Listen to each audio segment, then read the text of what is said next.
I think it's important for us to understand how ET Switch collaborated with the various stakeholders, including financial institutions, the regulator, of course, businesses, to provide consumers with choice through interoperability. So when it comes to the national switch, they cooperate to establish the national switch to serve their common purpose and enhance financial inclusion. So how did this collaboration come to the reality?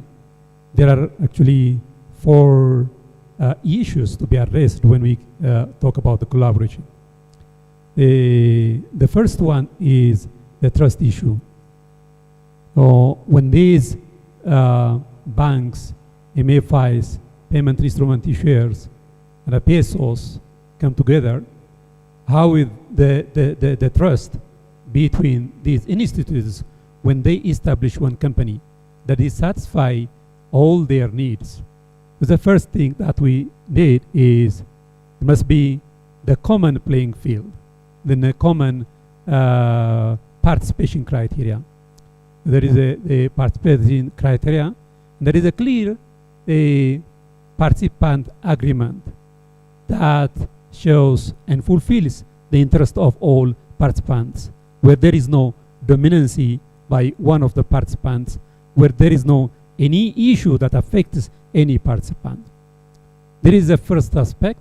The second one is the economics issue.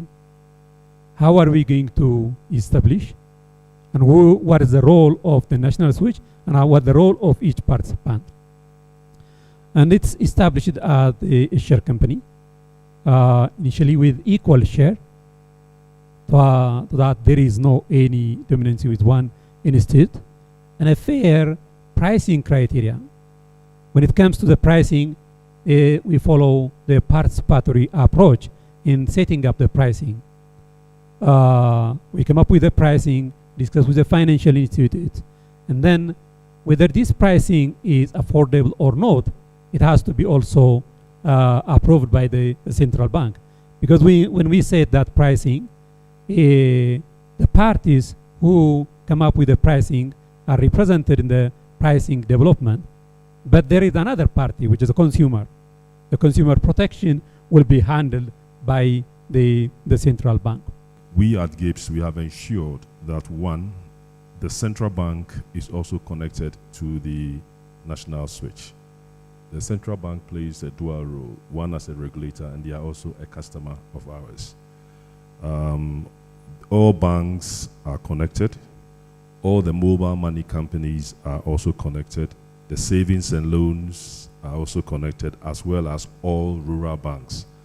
They are all connected to the system. As I mentioned earlier, the fintechs are very key. So what we have done is to come out with a licensing regime for all fintechs, and we have classified them under 3 categories. The top is the enhanced license, and they are the only category allowed to also link into the national switch. In so doing, all the individuals, the merchants, corporates, and government, they all have funds residing in all these entities, and nobody is actually left behind. Consumer protection is a very important aspect in digital payments. So from the regulatory perspective, it's always the top agenda together with like security, reliability of the system. The consumer needs to be also protected, so that we always keep in one of the top agenda when we always think about the regulation. So for example, recently the central bank has set up a directorate or a work unit that follows the consumer protection practice in the market. That move also it will be also one of an important tool to protect the consumer. The other is ensuring the transparency during the service offering, and it's also very important to have treating all consumers equally and having a well-designed and function call center where the the customers are reporting their disputes or whatever. So that is what we are considering. The other is affordability in terms of price. So this is a big challenge, of course, in the market, because if we follow in a competitive market, so we don't need to have approved the price of every player in the market. However, we have to ensure affordability. So it's not common in Ethiopia to approve the price of every service providers, but we are very keen in terms of interoperability. So we have to approve it, and we have to look into its affordability, and we always engaged with the national switch to discuss it, and to say now, well, even we are pushing them to reduce the amount of price that they are currently charging. You see, so this is how we are approaching the market to ensure the consumer protection, affordability, and its inclusivity. While we're talking about all this, I think there's a key one also that comes to mind is the data, and how do we engage with data with respect to data privacy, and how do we address consumer data protection and uphold the rights while we're looking at instant payment systems that drive really a lot of data, and how do we leverage that? So please, maybe you can intervene on that. We embarked on digital payments interoperability since 2019. It was at the cusp of COVID-19 period, right?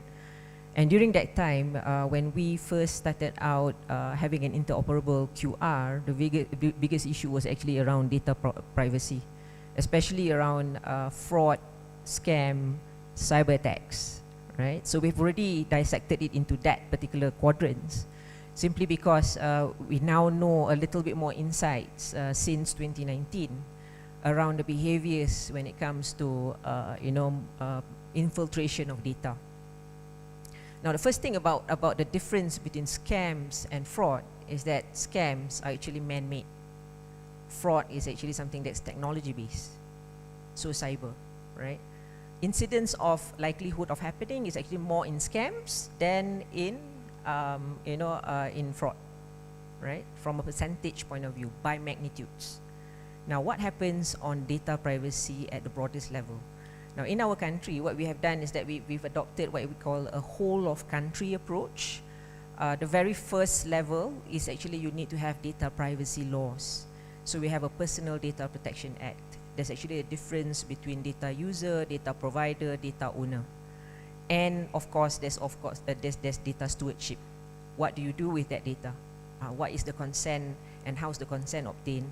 How does it get erased? How does it get treated, right? So that's at the broadest level. Take it one level down, at the central bank level, there's actually banking secrecy. Banking secrecy treats customer data at the highest level of confidentiality. And underneath it, there's actually a management of customer information policy document that's issued by the central bank.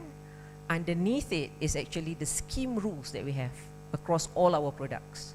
So whoever who becomes a participant of PayNet's products, be it from online banking to online transfers to bill payments to QR, everybody is subjected to some kind of data privacy laws, and there are repercussions to it.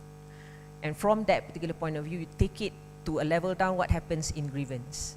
Digitization by itself, it contributes for the financial inclusion. And then reducing the cost and making it affordable is the key for the financial inclusion. So we come up with initiatives that we can provide to all financial institutions that can avoid barrier to entrance. For instance, new financial institutions, banks, MFIs, payment instrument issuers, or pesos, when they come to the market, one of the challenges for them is fulfilling all required infrastructure and platforms. We are already there in the market, and then we can provide them the shared infrastructure so that they can go to the market and provide the service. As you know, we don't directly serve merchants or end users or consumers.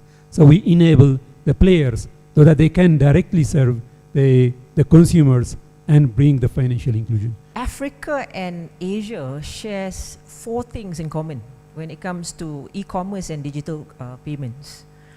Now, first, at the macro level, when it comes to economic growth, both our continents is outpacing the global growth, right?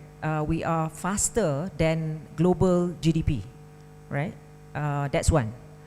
The second one is actually both our continents have got a much younger proportion of generations, population, yeah, than the rest of the world. We're above the global median in terms of young population.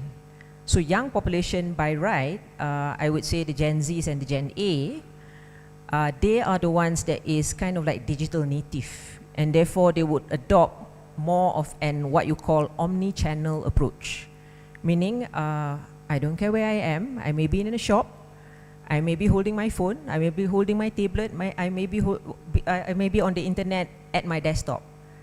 The device must know who I am. The shop must know who I am.